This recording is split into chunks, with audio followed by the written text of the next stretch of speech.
న్యాయబద్ధమైన 2025 July 9న జరగనున్న దేశవ్యాప్త కార్మికుల సమ్మెలో పాల్గొనేందుకు Badvel municipal workers and employees union తరపున మున్సిపల్ కమిషనర్ బిబి నరసింహారెడ్డికి సమ్మె నోటీసు అందజేశారు. సిఐటియు జిల్లా కార్యదర్శి కె శ్రీనివాసులు మాట్లాడుతూ బ్రిటిష్ కాలం నుంచే కార్మికుల కోసం అమలవుతున్న 29 కార్మిక చట్టాలను బీజేపీ ప్రభుత్వం 4 లేబర్ కోడ్స్గా మార్పు చేయడం ఉద్యోగ భద్రతను క్షీణతకు గురిచేస్తోందని ఆరోపించారు. సంఘాలు ఏర్పాటు చేసే హక్కును, సమ్మె చేసే హక్కును ఈ కోడ్స్ నిర్వీర్యం చేస్తున్నాయని, కార్మికులను బానిసలుగా మలిచే విధంగా మారిందని విమర్శించారు.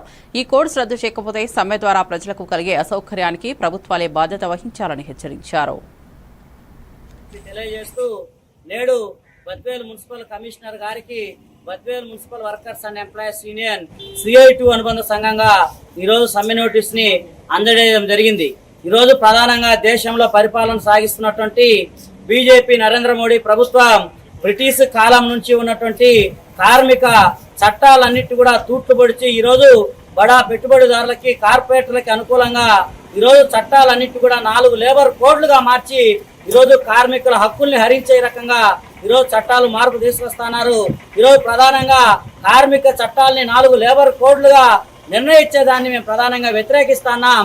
యథావిధిగా ఉన్నటువంటి కార్మిక చట్టాలన్నిటి కూడా కొనసాగించాలని, దేశవ్యాప్తంగా ఉన్నటువంటి కార్మికులందరికీ కూడా సమాన పనికి సమాన వేతనం ఇవ్వాలా, కాంట్రాక్ట్ అవుట్సోర్సింగ్ కార్మికులందరినీ కూడా రెగ్యులర్ చేయాలని చెప్పేసి ప్రధానంగా మేము డిమాండ్ చేస్తున్నాం.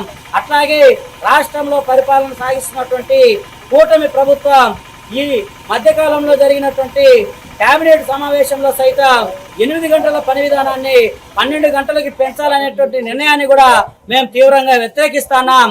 12 గంటల పని విధానం కాకుండా 8 గంటల పని విధానాన్ని ఆంధ్రప్రదేశ్ రాష్ట్రంలో కూడా కొనసాగించాలని చెప్పేసి మేము డిమాండ్ చేస్తున్నాం. అట్లాగే మున్సిపల్ రంగంలో పనిచేస్తున్నటువంటి కార్మికులందరూ కూడా ఈరోజు నామమాత్ర వేతనాలు ఇస్తున్నారు. ఈరోజు పర్మనెంట్ ఉద్యోగులతో సమానంగా కాంట్రాక్ట్ అవుట్సోర్సింగ్ కార్మికులు కూడా సుప్రీంకోర్టు తీర్పు ప్రకారం సమాన పనికి సమాన వేతనం చెల్లించాలని, అట్లాగే GORT నంబర్ 36 ప్రకారం ఇంజనీరింగ్ కార్మికులు కూడా వేతనాలు పెంచాలని, పారిశుద్ధ్య కార్మికులకి, ఇతర విభాగాల కార్మికులకి వాళ్ళకి ఇవ్వాల్సినటువంటి రక్షణ పరికరాలని, పనిముట్లని సకాలంలో ఇవ్వాలని, అదే రకంగా ఈరోజు రాష్ట్ర ప్రభుత్వం